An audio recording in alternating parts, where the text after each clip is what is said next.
Bayangkan, orang yang paling kau percaya, rupa-rupanya orang yang akan hancurkan hidup kau.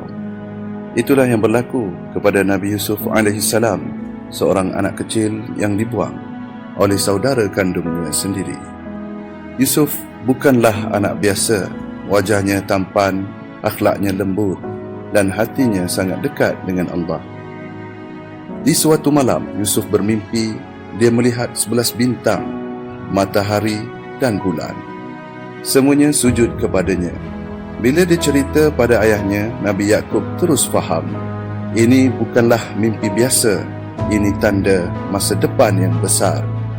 Tapi ayahnya berpesan, jangan cerita pada abang-abang kamu, sebab hati manusia bila dicemburui boleh jadi gelap. Dan betul, cemburu itu mula membakar hati mereka. Mereka rasa tersisih, mereka rasa tidak disayangi, dan akhirnya mereka buat keputusan yang paling kejam.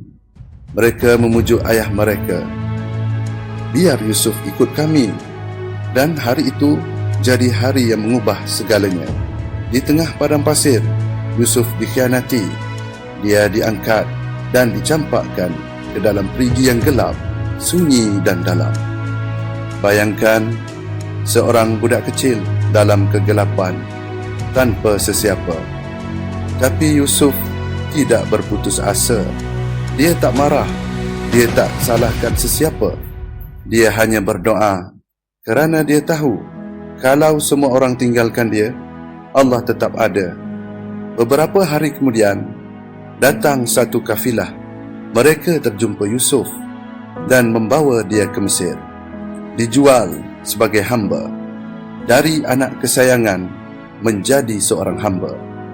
Tapi kisah Yusuf tidak berhenti di situ sahaja. Di Mesir, dia dibeli oleh seorang pembesar.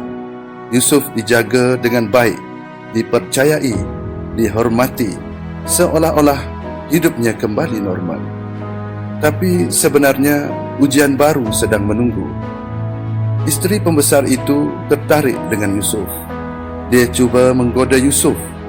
Situasi sunyi, tiada siapa melihat. Apa saja boleh berlaku.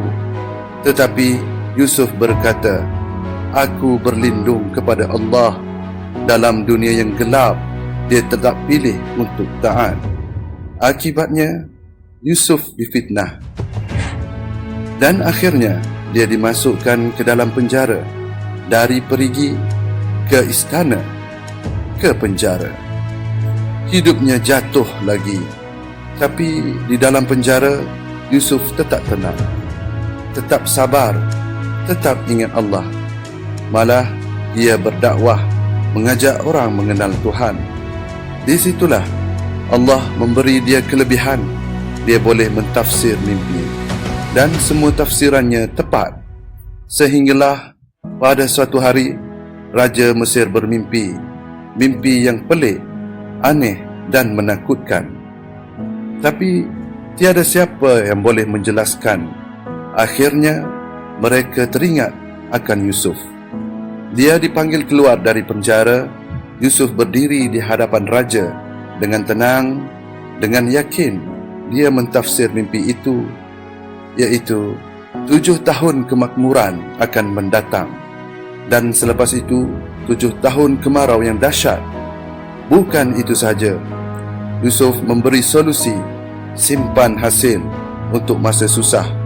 Raja kagum, bukan sekadar kagum. Dia percaya Yusuf dilantik menjadi pembesar Mesir. Dari seorang banduan, kini jadi orang yang paling berkuasa. Inilah janji Allah. Bila dia nak angkat seseorang, tiada siapa boleh halang. Beberapa tahun kemudian, kemarau melanda. Semua tempat kehabisan makanan, termasuk kampung keluarga Yusuf. Dan pada suatu hari, saudara-saudara Yusuf datang ke Mesir.